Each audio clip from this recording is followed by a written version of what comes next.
the vein of this one is around the marketing lead, the marketing team, kind of the marketing lead, sort of focused on either buzzwords or shiny objects or tech stacks, and not necessarily getting down into like the real crux of how are we going to market and sell our services, right? That's kind of, we got a few topics or themes in there, but that kind of rolls up under that, right? Yeah, I think so.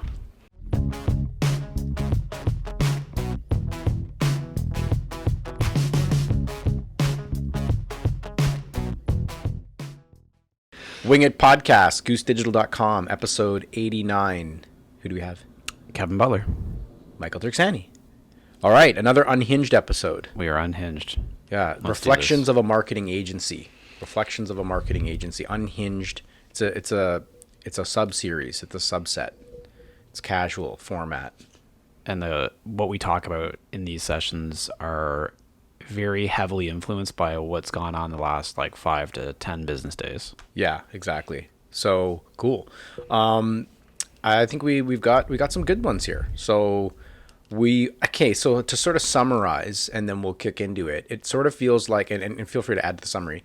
It sort of feels like the vein of this one is around the marketing lead, the marketing team, kind of the marketing lead, sort of focused on either buzzwords or shiny objects or tech stacks, and not necessarily getting down into like the real crux of how are we going to market and sell our services, right? That's kind of, we got a few topics or themes in there, but that kind of rolls up under that, right? Yeah, I think so.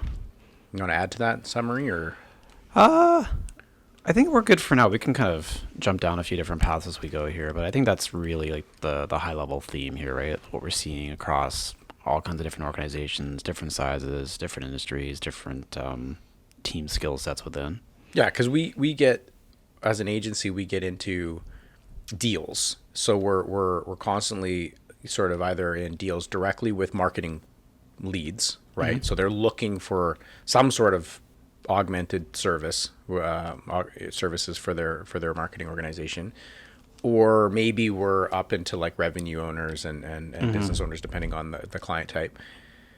And on the marketing side of the house, it tends to be what we've sort of like kind of chuckle sometimes, is that there's so much emphasis on these other areas of technically the marketing department, like we said, whether it's buzzwords or the tech stack or just seemingly less important kind of components of what they're trying to do, and such a lack of focus on, you know, the actual value prop. Where are we aligning this messaging back to sales? How do we need to execute at that level, the content associated with it?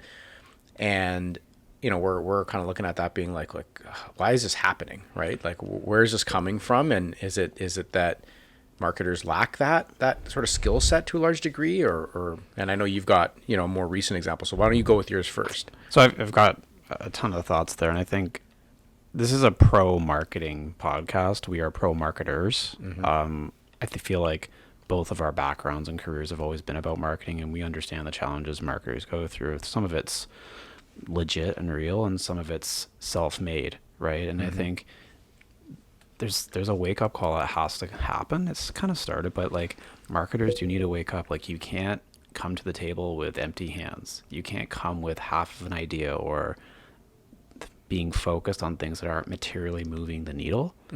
And like, you're just losing credibility within your career, and certainly within the organization you work with, if you're not actually coming to the table with a thoughtful end-to-end strategy. You can't just say, I want to rip out the email platform and that's the plan. That is not a plan. And anyone who hears that, whether you're in sales, revenue ops, or executives, you're not going to take that person seriously, and you probably won't get invited back to the table. Sure. And I think marketers need to take responsibility for the fact that marketing could either be viewed as a cost center and just branding beach balls and pens like we've always joked about, or an actual investment and revenue driver for the company. That's really the two ways that this goes, and it's up to you as the marketing leader or upcoming marketing leader to define what that is inside of your organization. But we see some and hear some things where it's like, okay, we can do that. We can help you do it, but why? Yeah. Is it because, these organizations grow, and a lot of times they grow on the back of like the founder and maybe the success they've had within the sales lens. And obviously there's an approach that sales is taking to convey messaging and to do deals, but on a sales basis, that is way different than attracting, an audience from a marketing perspective. You're one-on-one to a large degree. You're able to navigate, and there's a relationship build component, and there's a whole thing that's going on there that is a lot different than marketing. Do you think that they're coming into this being like, well, yeah, I mean, all we need to do is get sales loft, and all we need to do is get a map, and all we need to do is like just get those tools. And we're going to talk about maybe the tools right now, because I know there's other stuff that you want to get into too, and that'll be okay, because I'm assuming that whatever we're saying to people, well, we're just going to say it to them, more automated now. We're just going to be able to get out to more people. And I think we look at that and be like, no, you're totally getting that wrong. Like you're going to you're going to have the ability to put a message in front of somebody, but what's that message? How are you measuring the success of that? I think, yeah, I agree with that. I think marketers they're guilty of hiding behind I don't knows. They're not actually asking critical questions like, well, what happens if I drive a bunch of leads? They click on this thing or they engage with that. What then? What would sales do? Do sales know what this message was that got them interested in the first place? And they're not being responsible for that. And I think I was having this conversation on a good discussion on LinkedIn recently with Daryl Prail. Shout out to Daryl. And we were talking about these things, and it's like marketers just don't know what happens in sales. They've never sold. They're usually in larger organizations, especially not in sales deals. Right. They actually have no idea. There's like this like curtain that separates marketing and sales. That's not acceptable. The expectation in my mind, I think you would agree, is marketers should be able to be in any sales meeting and add value. You don't have to close the deal. You don't have to run the process. Sales do that, and they're good at it.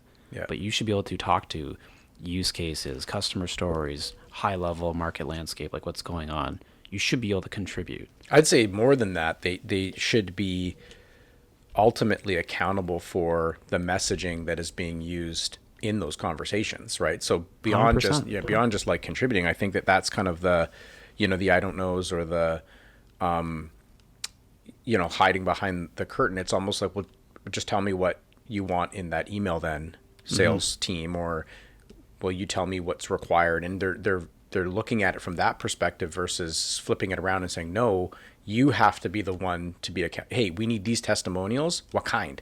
It's not just whatever testimonials. It's like, how is that fitting into the vertical, the approach that you're taking?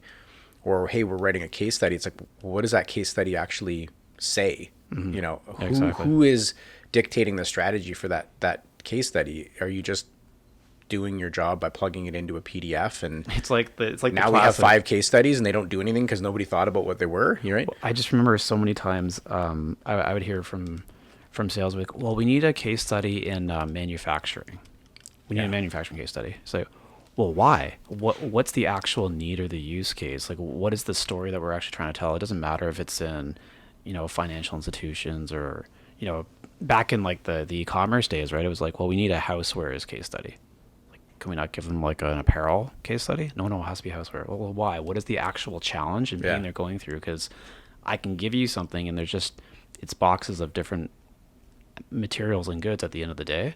Yeah. And that's kind of like a critical thinking marketer. It's like, okay, how do we actually align this to real pain points and challenges? Not we help this company ship more t-shirts. Yeah. And now you've done a very surface level case study, and then you go to use that to create demand, or you use it in some way from a marketing perspective, and it doesn't go anywhere. It's a miss. It's a miss, right? So 100%. So I think that's a lot of what we're seeing is these marketers come in, they're not at least they're not talking to us about that stuff. And it seems like a lot of the things that we are getting into have nothing to do with that. It really is coming down to these other areas. And then we're also noticing this trend where, a new marketer comes in, and the first thing they're doing is evaluating the stack and potentially like ripping it out or changing it.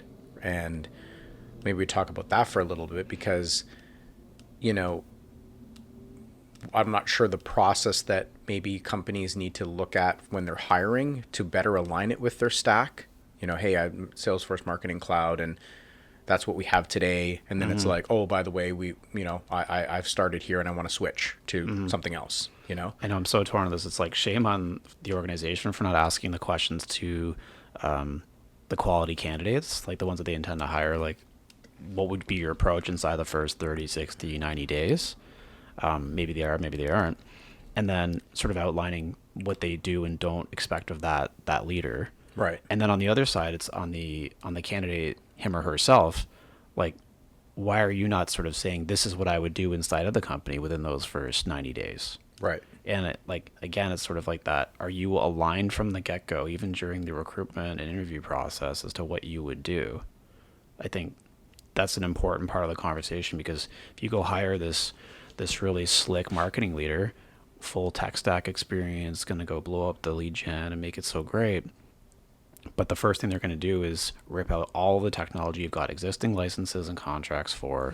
You probably got process and internal adoption Already in place. Yeah, like what does that look like? And so what, the rest of the team who uses this technology has to go readopt something new because the person incoming is just used to Marketo versus Pardot or like whatever.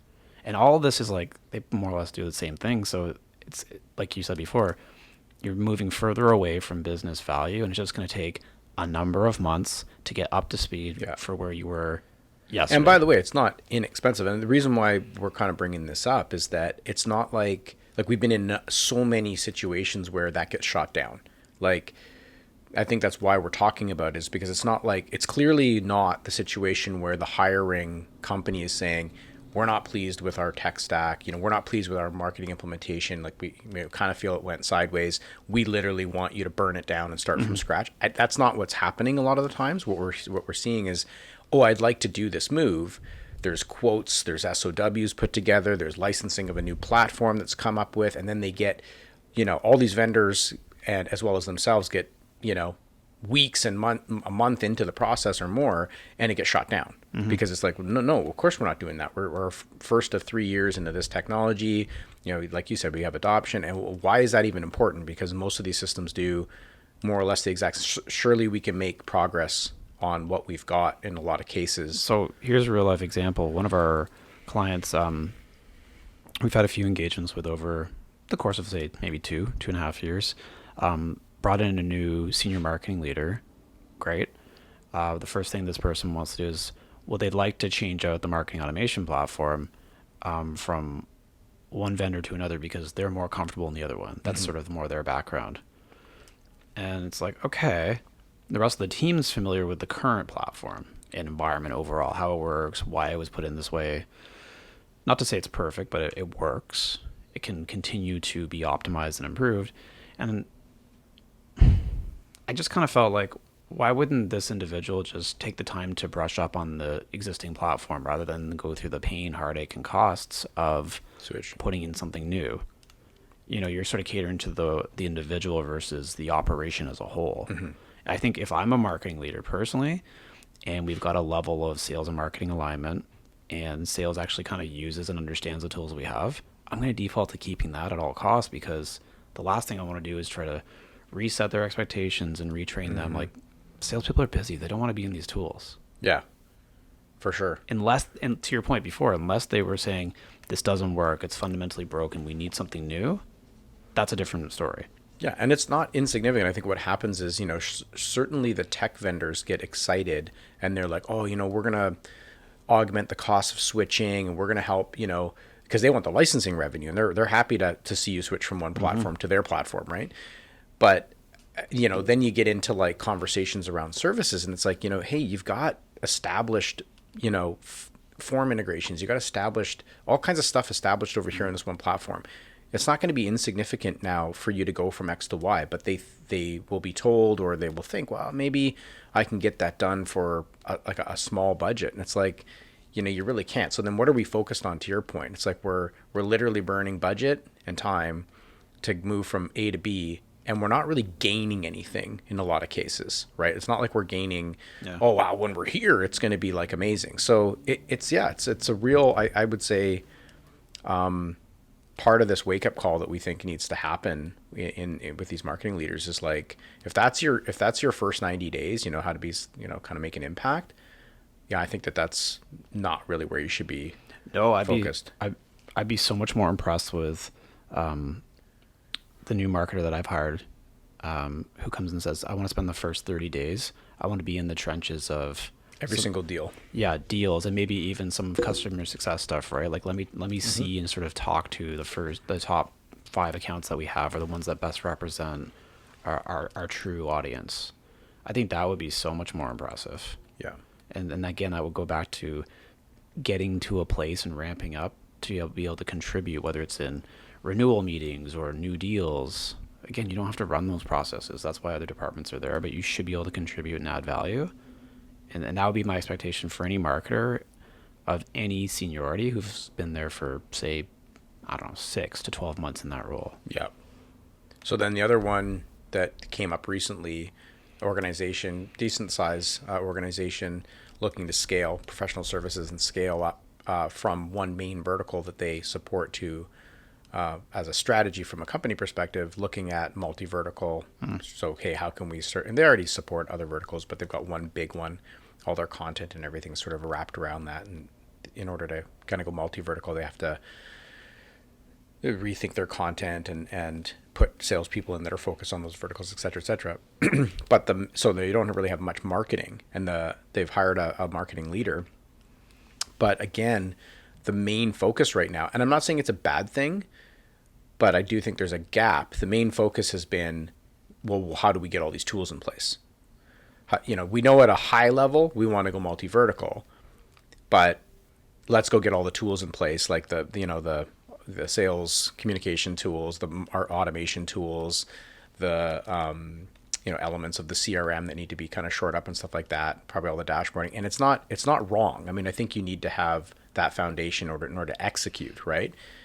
But I am kind of waiting in the background here as we talk to them and do our strategy sessions to be like, at what point are you guys going to have a budget and thought process around the vertical go-to-market? Like, how are you thinking about each of these? Because I guarantee you, going from the one big one that you've been supporting to, say, 5 or 6 others, that's not going to be insignificant from, like you said, from all those elements that you're probably going to need to now know about as a marketing leader. Totally. You know, it's so we were talking before about marketing and the job function of marketing being taken seriously. And so you're either sort of this passenger where you're not really adding tons and tons of value, or you're actually going to be pretty proactive and you are adding value. So I think if you're in that camp, awesome.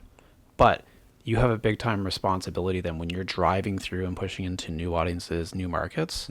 I saw this thing the other day as a side note. It was like your job it says as a CEO, but I'll just kind of like say as a real business executive should be to expand your total addressable audience every year. Oh, interesting. So that could be in a material number of ways, whether it's M&A or whether it's New product line or new product lines, potentially even like partnerships where it kind of expands you and other things. So I just thought that was a really interesting way to look at it. It's a good look at it, yeah. But I think so you're this proactive marketer who's really trying to drive the business forward. Amazing. But you have a huge responsibility to gain alignment on things, because marketing's the start of that. It's easy to craft up a bunch of messaging on a new website or some new marketing campaigns. But then it's like, what happens when you drive some leads? That sales know how to extend the message you've used to capture this new demand. Maybe, maybe not. Do you have the materials and assets like you're talking about? But it even flows through into customer success.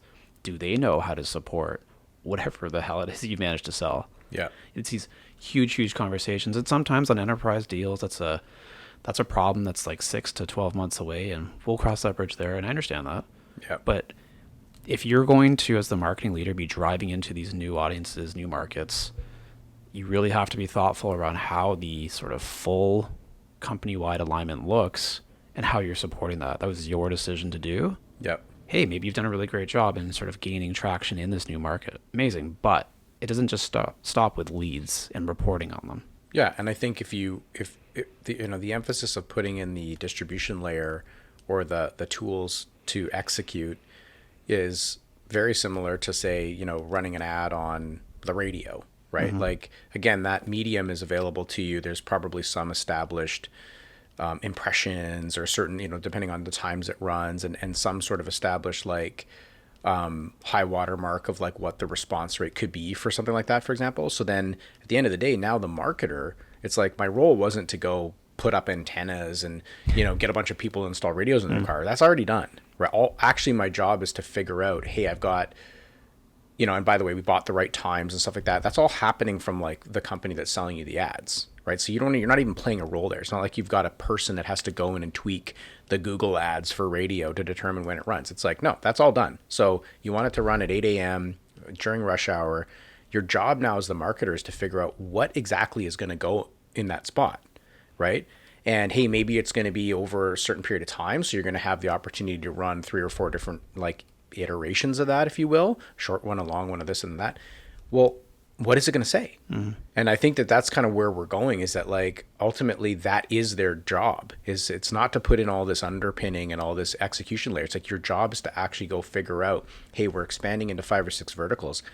What are we going to say to that vertical to get their attention, to get them interested in us? It's not going to be the same thing we said to the first vertical, that was built on the back of the whatever happened.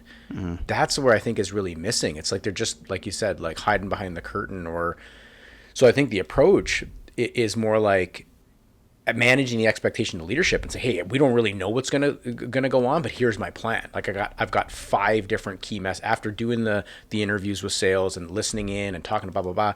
We've got these key messages, and this is how we plan to like really flush them out to determine whether or not they're going to resonate, right?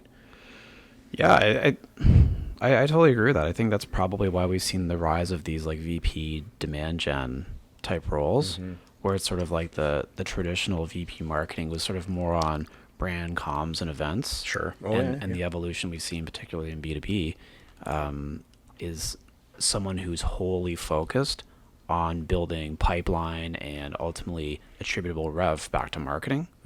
I think that's probably where that role is going. But man, oh man, like marketers need to make sure that they gain a seat at that table through really critically thinking about the whole thing, not just about, okay, well, I got the media placement and then what, right? To your point.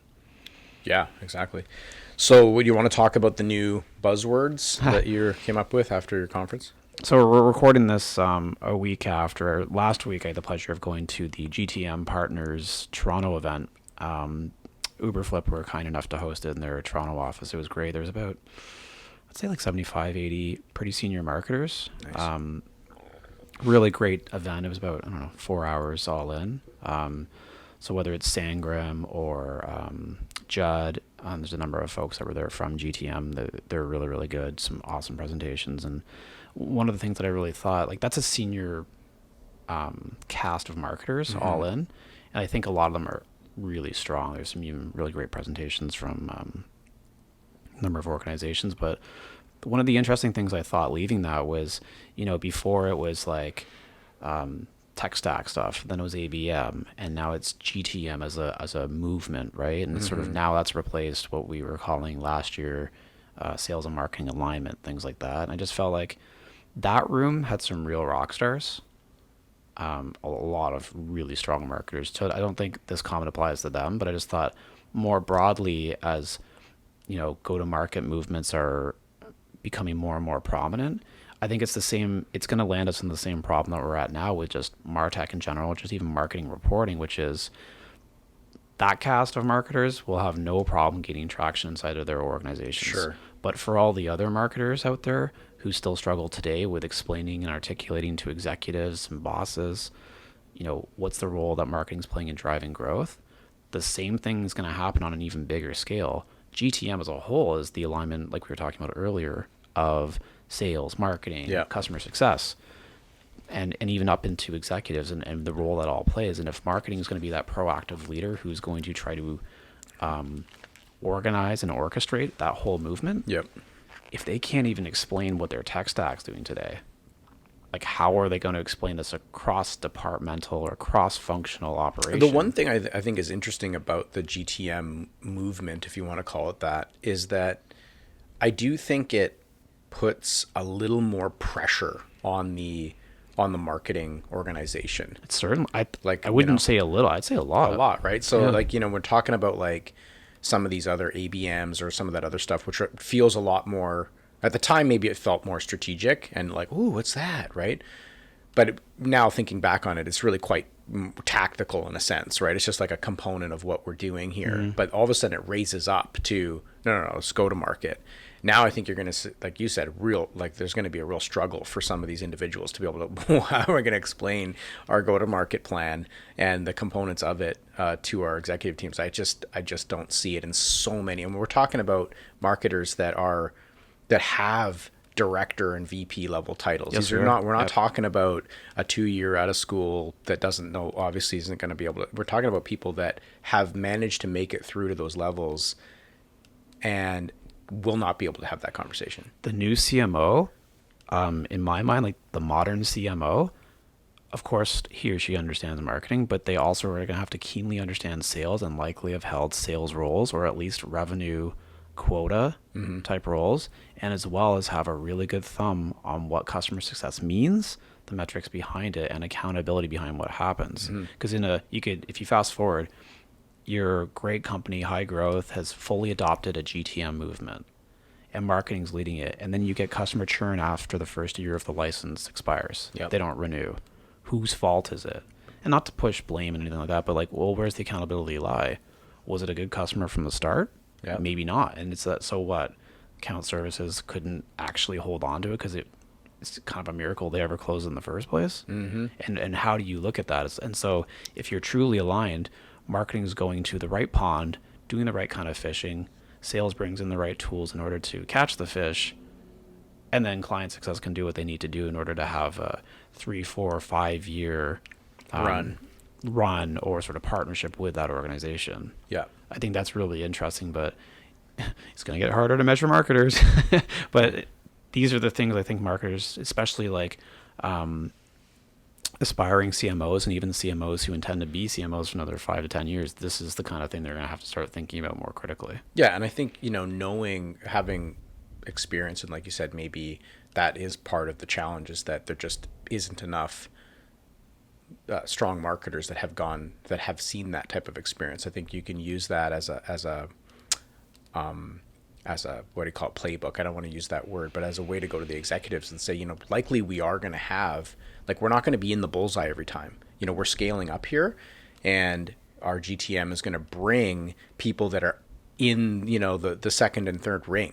That's just going to happen. So we don't, let's anticipate that, but like the core that we've really hard to find, let's work on that. But let's also realize that if we're scaling up, you're going to have these other fringe organizations, and that's okay, as long as like everybody realizes that, hey, our churn actually might go up a bit, and we may not have the best accuracy on some of these accounts, provided that they are a smaller percentage of the overall stuff that we're closing, and we're not getting too bent out of shape. Because a purist, which I think a lot of them kind of start that way. Hey, we're a $50 million company. We've managed to scale, or 30 or 40, whatever the number is. Hey, we got this great base. It's like, yeah, that may not be exactly, if you go from 50 to 100, 25 to 100, that may not be the same. That's going to be weird for a period of time as you dial that in, right? Like, you're not going to have the best base of accounts over that kind of growth run. You should have the 80-20 rule, or maybe even a 85-15 or a 90-10, but you will see some of those other ones. So I think the experienced marketers are going to be able to head that off with the executive team, right? That even assumes that things don't change in your market landscape. Like, and the reason I bring that up is to kick off the GTM partner session, they had one of the co-founders of Uberflip talk about Uberflip's journey, and shame on me, I guess, I didn't quite realize this, but they've radically changed their whole offering and mission. Really? Yeah, like they don't view themselves as an ABM tool anymore. And I haven't really totally kept up to tabs with their offering over the years, but how I placed them in my head, which was once accurate, is totally different now. And I thought, okay, so, and it was really cool to hear the story, the evolution, where they're going now. And this is about them sort of identifying the shifts in their market and how they want to adjust as a result. But so to your point, they're running this motion. They've been a pretty strong tech company for quite a while. And all of a sudden now they've changed everything. So now all the metrics change too, and possibly even some of the customers, the renewals and everything like that. So talk about, it's not just a pivot in messaging, it's a full-blown GTM pivot. Yeah. It's pretty bold and brave when you think about it, because they're high growth. They've raised tons of money over the years. Like, it's a bold move, right? I think they look at it as future proofing and the next gen of marketing and marketing solutions. Bold. And I think, you talk about leadership and the alignment. I also think there's a gap there. I think with part that's maybe like we've been really hammering on the marketing lead on this one, but I think to be fair, there is still a huge gap. Number of these organizations have this gap between like leadership and market. Like, Yeah. it's hard for them to have. I think when you're talking about an Uber flip and they're all the way up to the top, being like, hey, we're going to be making this shift. There's really alignment. Hey, it may be a bad idea, but regardless, we're fully aligned all the way to the top. And I think a lot of these organizations are like, well, no, we want to trip our business over the next 3 years. But yeah, we just do what we're doing. Like, just go make that happen. It's like, well, hold on, guys. Like, we need to like talk about the bigger picture here, and there isn't that kind of bigger alignment up to the top. Totally. I think the one clarification I'd make, for marketers, is you can never fault someone for not having experienced something before. You just can't. But at the same time, I think what we're saying is it's up to marketers now to recognize these gaps, to understand there's so much more here, and to start those conversations and try to take some level of ownership and accountability on those gaps and fill them in. No one's saying you have to have the answers today, but start surfacing where you believe those gaps are. I think you'd be pretty surprised, whether it's sales leaders, customer success leaders, or even just executives, period, who would be happy to jump in and support filling in whatever those gaps are. You're the one talking about them and trying to actually install a better end-to-end solution. I think that would go down very well. Sure. Okay, so Unhinged episode, another one under our belt. Are we on anything else we want to throw in? No, I think that was good. That session, the GTM partner session, again, thank you to Sangram and team. That was an awesome event. I was really happy to be there. Awesome. Okay. Well, I think with that, we'll wrap it up.